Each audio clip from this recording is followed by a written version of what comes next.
രാത്രി സമയത്ത് വെളുത്ത രൂപം എന്തിനാ ഒന്നിങ്ങനെ വായിന്റെ ഇളങ്ങനെ ഇളകിയാൽ മതി, അപ്പോൾ തന്നെ നമുക്ക് പേടിയാവും. അള്ളാഹു നമുക്ക് കാത്തുരക്ഷിക്കുമാറാവട്ടെ. അങ്ങനെ പേടിക്കരുത്, നമ്മൾ എന്ത് കണ്ടാലും പേടിക്കരുത്, ധൈര്യത്തോടു കൂടി നിൽക്കണം. പേടിക്കുമ്പോഴാണ് ഈ മനസ്സിന് ഇളക്കം സംഭവിക്കുന്നത്. പേടിക്കരുത്. ആയത്ത് കുർസി ഓതിയിട്ട് വീട്ടിൽ നിന്ന് ഇറങ്ങുന്നവൻ പേടിക്കണ്ട എന്ന് നബി മുഹമ്മദ് മുസ്തഫ സ്വല്ലല്ലാഹു അലൈഹി വസല്ലം. അലി റളിയല്ലാഹു അൻഹു, ഫാത്തിമ ബീവി റളിയല്ലാഹു അൻഹ അലി തങ്ങളുടെ കൈ പിടിച്ചു കൊണ്ടുപോയപ്പോൾ മുത്തുനബി കൊടുത്തൊരു ഉപദേശമാണത്. ആ വീട്ടിന്റെ അകത്ത് ഒരു സങ്കടവും ഇല്ലാതിരിക്കുക.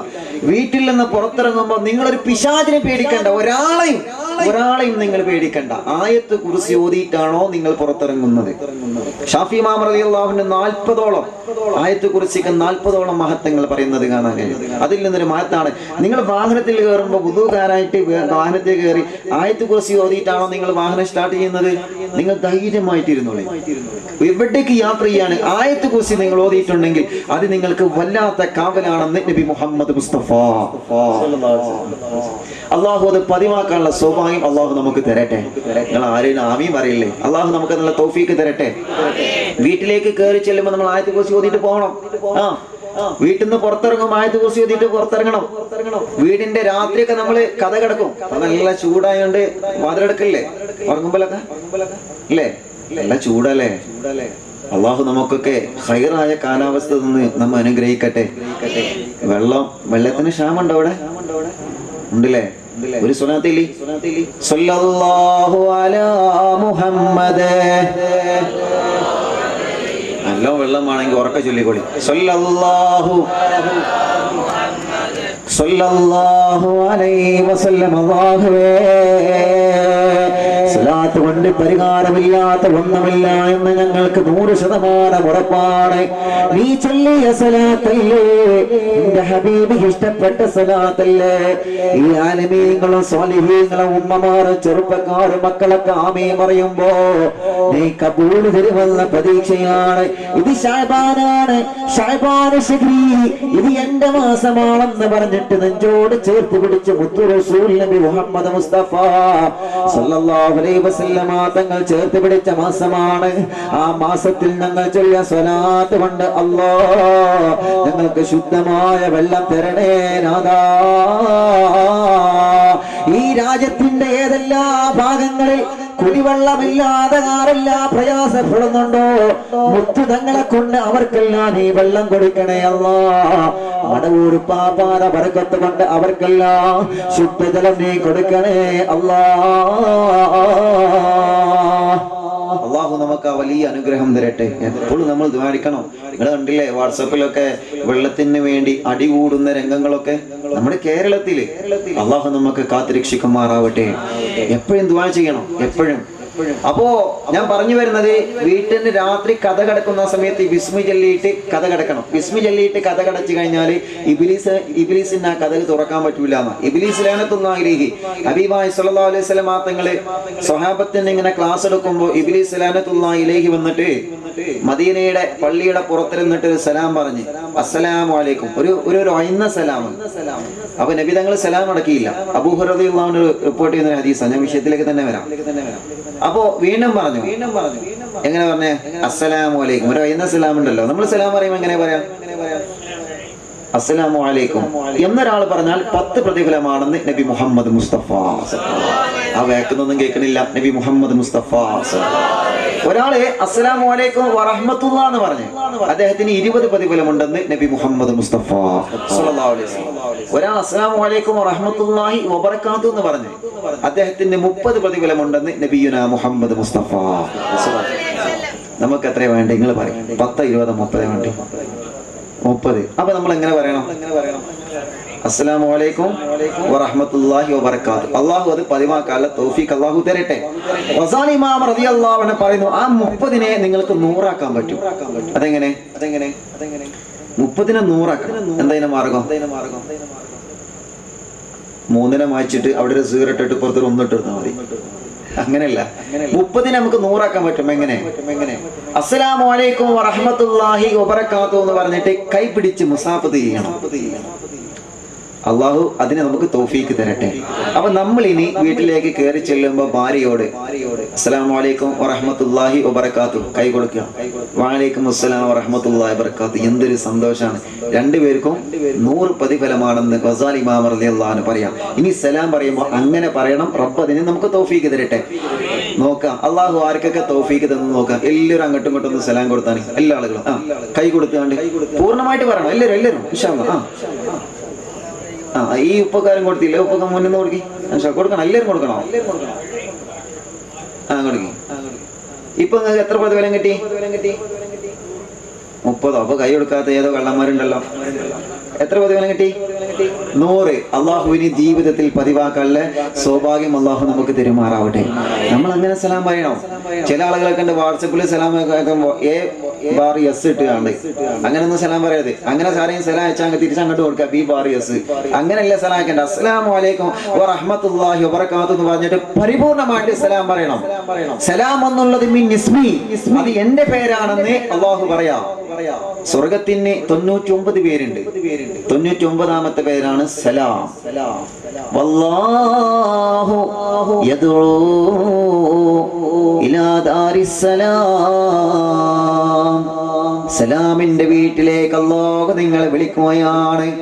സലാം എന്നുള്ളത് സ്വർഗത്തിന്റെ പേരാണ്.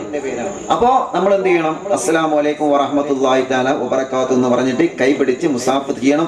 ഇനി അങ്ങനെ സലാം പറയാൻ പറ്റുള്ളൂ. അള്ളാഹു നമുക്ക് അതിന് സൗഭാഗ്യം തരട്ടെ. അപ്പൊ ഇബ്ലീസ് ലഅനത്തുല്ലാഹി അലൈഹി എന്നുകൊണ്ട് പറഞ്ഞ് അസ്സലാമു അലൈക്കും ഇന്ന സലാം. അപ്പൊ നബി തങ്ങൾ സലാം മടക്കിയില്ല. അപ്പൊ സ്വഹാബത്ത് ചോദിച്ചു, നബിയെ സലാം അടക്കുന്നത് തങ്ങൾ കേൾക്കുന്നു, നിങ്ങൾ സലാം പറയുന്ന കേൾക്കുന്നുണ്ടല്ലോ, പിന്നെ എന്താ തങ്ങൾ സലാം അടക്കാതെ? അപ്പൊ മുത്തനബി പറഞ്ഞു, അത് ഇബ്ലീസാണ് മക്കളെ, ഇബ്ലീസ് ലഅനത്തുല്ലാഹി അലൈഹിയാണ്. അങ്ങനെ ഇബ്ലീസ് വന്ന് നബി തങ്ങളുടെ മുമ്പിലേക്ക് വന്ന് അന്ന് ഇബ്ലീസിനോട് കുറെ ചോദ്യങ്ങൾ ചോദിച്ച്, ആരാ ഇബ്ലീസ്, നിന്റെ കൂട്ടുകാരൻ ആരാ, നിന്റെ ഏറ്റവും വലിയ ശത്രു ആരാ? അപ്പൊ ഇബ്ലീസ് പറഞ്ഞു, അൻത, നിങ്ങൾ തന്നെയാണ് ഏറ്റവും വലിയ ശത്രു. നബി തങ്ങളെ ചൂണ്ടിയിട്ട് പറയാം. പിന്നെ ആരാ? പിന്നെ അബൂബക്കർ, ഉമർ, ഉസ്മാൻ എന്ന് തുടങ്ങിയിട്ട് ഓരോ സ്വഹാബത്തിന്റെ പേര് പറഞ്ഞു. അങ്ങനെ ഇബ്ലീസ് ലഅനത്തുല്ലാഹി അലൈഹി ഓരോ ചോദ്യങ്ങൾ ചോദിച്ചു. നിന്റെ ഇഷ്ടപ്പെട്ട കൂട്ടുകാരൻ ആരാ? നിന്റെ താമസം എവിടെയെന്ന് ചോദിച്ചു ഇബ്ലീസിനോട്. അപ്പൊ താമസം എവിടെയെന്ന് ചോദിച്ചപ്പോ ഇബ്ലീസ് 2 സ്ഥലം പറഞ്ഞത്. ഒന്ന് ബാത്റൂമിൽ ഇബ്ലീസ് താമസിക്കുമെന്നാണ്. അതുകൊണ്ടാണല്ലോ നമ്മള് ബാത്റൂമിലേക്ക് കിടക്കുമ്പോ ഏത് കാല് വെക്കണം? ഇടത് കാലില്ലേ? ഏതെങ്കിലും ഒരു കാല് വെക്കണ്ട, എടുത്ത് ചാടാൻ പറ്റൂലല്ലോ. ഏതെങ്കിലും ഒരു കാല് വെക്കണം. ആ വെക്കുന്ന കാല് ഏതാണോ ഇടത് കാലാണോ? അതൊക്കെ നമ്മൾ ശ്രദ്ധിക്കണം. നമ്മുടെ മക്കള് വീട്ടിൽ നിന്ന് ബാത്റൂമിലേക്ക് പോകുമ്പോ ഏത് കാലാ വെക്കലെന്ന് നമ്മൾ നോക്കലുണ്ടോ? നോക്കണം.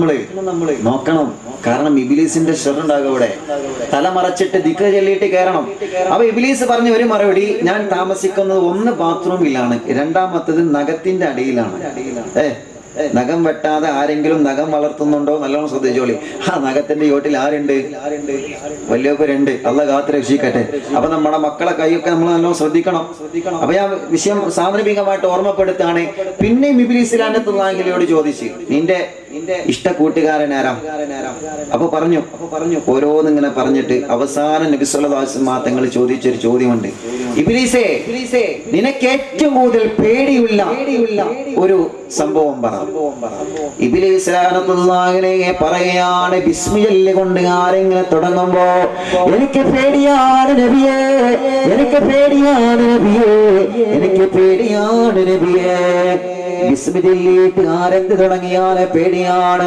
അതുകൊണ്ട് എന്റെ പ്രിയപ്പെട്ടവരെ, വസ്ത്രം ധരിക്കുമ്പോ ബിസ്മി ചൊല്ലാൻ മറന്നു പോവണ്ട. ഭക്ഷണം കഴിക്കുമ്പോ ബിസ്മി ചൊല്ലാൻ മറന്നു പോവണ്ട. വെള്ളം കുടിക്കുമ്പോ ബിസ്മി ചൊല്ലാൻ മറന്നു പോവണ്ട.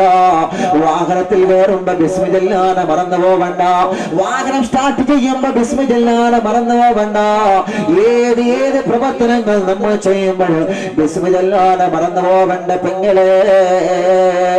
പാതിരാ സമയത്ത് നമ്മൾ വീടിന്റെ കഥ കിടക്കുമ്പോ ഒന്ന് ബിസ്മി ചൊല്ലിയിട്ട് ആ കഥകിന്റെ കുറ്റിയിടാൻ നമ്മളൊന്ന് ശ്രദ്ധ കാണിക്കണം. കാരണം എന്താണ്? ആ വീട്ടിന്റെ അകത്ത് ഇബ്ലീസിന്റെ പ്രവേശനമില്ലാകുന്ന മുത്ത് തങ്ങളെ നബി മുഹമ്മദ് മുസ്തഫ സ്വല്ലല്ലാഹു അലൈഹി വസല്ലമ തങ്ങൾ പറയാണ്. പിന്നെ ഇബ്ലീസ് പറഞ്ഞ മറ്റൊരു വാക്കാണ്, ആയത്ത് കുർസി ഓതുന്ന സ്ഥലത്തേക്ക് ഞാൻ വരൂല തങ്ങളെ. അല്ലാഹുവേ, അതിന് വലിയ മഹത്വമാണ്, അതിന് വലിയ സ്ഥാനമാണ്. ഇൻഷാ അല്ലാഹ് വിഷയത്തിലേക്ക് തന്നെ വരികയാണ്. അങ്ങനെ മയ്യത്തിന്റെ അനുഭവങ്ങളെ നമ്മൾ പറഞ്ഞുകൊണ്ടിരിക്കുന്നത്. ഈ 3 അനുഭവങ്ങളാണ് ഖബറിന്റെ അകത്ത് അനുഭവിക്കുന്നതെങ്കിൽ അല്ലാഹുവേ, വെളുത്തൊരു രൂപം നമ്മുടെ ഖബറിലേക്ക് വരുമ്പോ നമുക്ക് വല്ലാത്ത പേടിയാ. നിങ്ങളാരാണ്, എന്തിനാണ് എന്റെ ഖബറിലേക്ക് നിങ്ങൾ വന്നതെന്തിനാണ്? കാരണം ആരാരുമില്ലാത്ത കുറ്റാക്കൂരിട്ട് നല്ല ഖബറിന്റെ അകത്ത് ഞാൻ തനിച്ചു കിടക്കുമ്പോ അല്ലാ, ഒരു വെളുത്ത രൂപത്തിൽ നിങ്ങൾ എങ്ങനെ വന്നത് എന്തിനാ? ആ രൂപമല്ല പറയാറ്. പേടിക്കണ്ട മയ്യത്ത്, നീ പേടിക്കല്ല മയ്യത്ത്, നീ പേടിക്കല്ല മയ്യത്ത്. അന അമലുക സ്വാലിഹാ. നിസ്കരിച്ച മയ്യത്ത്, നോമ്പെടുത്ത മയ്യത്ത്, സ്വതന്ത്ര കൊടുത്ത മയ്യത്ത്, ഖുർആൻ ഓതിയ മയ്യത്ത്, തലമുറച്ച മയ്യത്ത്, അല്ലാഹുവിന്റെ പൊരുത്തമുള്ള പ്രവർത്തനങ്ങൾ ചെയ്ത് ആ പടച്ചതമ്പുരാന പൊരുത്തത്തോടെ മരണപ്പെട്ടു പോയ മയ്യത്തെ, നീ ചെയ്തു പോയ സൽക്കർമ്മങ്ങളാണ് ഞാൻ മയ്യത്തെ. അതുകൊണ്ട് നീ പേടിക്കണ്ട മയ്യത്തെ എന്ന് പറഞ്ഞിട്ട് ഖബറിന്റെ അകത്തേക്ക് വെളുത്ത രൂപം നമ്മെ സഹായിക്കാൻ ഇറങ്ങി വരുമല്ലോ നബി മുഹമ്മദ് മുസ്തഫ സല്ലല്ലാഹു അലൈഹി വസല്ലമ തങ്ങളെ പറയുമ്പോ അത് ഭാഗ്യമല്ലേ ചെറുപ്പക്കാരാ, അത് ഭാഗ്യമല്ലേ പെങ്ങളെ. ഒരുപാട് സുന്നത്ത് നമസ്കരിക്കുക, ഒരുപാട് സ്വലാത്ത് ചൊല്ലുക. വേണ്ട പ്രിയപ്പെട്ടവരെ, സിനിമയെല്ലാം വലിച്ചെറിഞ്ഞിട്ട്, ഹറാമത്ത് മുഴുവനും വലിച്ചെറിഞ്ഞിട്ട്, അല്ലാഹുവിന്റെ പൊരുത്തമില്ലാത്ത പ്രവർത്തനങ്ങൾ മുഴുവനും ജീവിതത്തിൽ നിന്ന് വലിച്ചെറിഞ്ഞിട്ട് ഒരു സ്വലാഹത്തിലേക്ക് മടങ്ങി വാ പ്രിയപ്പെട്ടവരെ.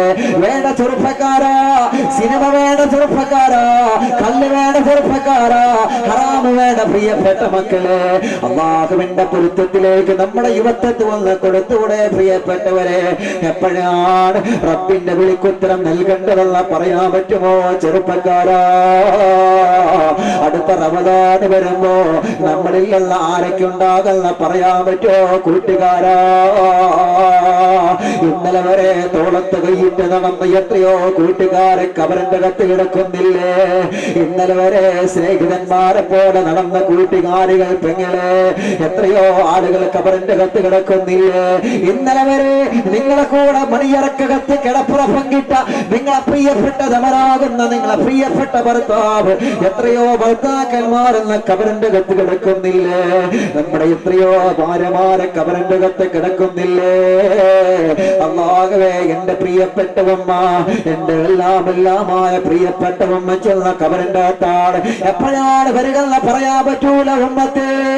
അസ്റായിൽ എന്ന മാലാഖ ഏതു രൂപത്തിലാണെന്ന് എന്ന് നമ്മുടെ റൂഹിനെ കൊണ്ടുപോകാൻ കടന്നു പറഞ്ഞതെന്ന് പറയാൻ പറ്റൂല. ചിലപ്പോ അസ്റായിൽ വരുന്നത് ശരീരത്തിന്റെ രോഗം തന്നിട്ടായിരിക്കും, ഒരു അപകടത്തിലൂടെയായിരിക്കും, ഒരു തലവേദനയിലൂടെയായിരിക്കും, ഒരു ക്യാൻസറിലൂടെയായിരിക്കും. എങ്ങനെയാണ് നമുക്ക് മരണം നമ്മെ മാറ്റി വിളിക്കുന്നതെന്ന് പറയാൻ പറ്റൂല. അല്ലാഹു തന്ന ആരോഗ്യമല്ല കൊണ്ടുപോകുന്നതിന് മുമ്പ് മടങ്ങി വാ ചെറുപ്പക്കാരാ. അല്ലാഹു യുവത്വം തന്നവരെ, അല്ലാഹു ആരോഗ്യം തന്നവരെ, ആരോഗ്യത്തെ അല്ലാഹു കൊണ്ടുപോകുന്ന സമയം വരൂലേ? അല്ലാഹു തന്ന സൗകര്യങ്ങളെ, അല്ലാഹു തന്ന അനുഗ്രഹങ്ങളെ, അല്ലാഹു തന്ന അനുഭൂതികളെ ആ റബ്ബ് തിരിച്ചു കൊണ്ടുപോകുന്നൊരു രംഗം നമുക്ക് വരാനില്ലേ?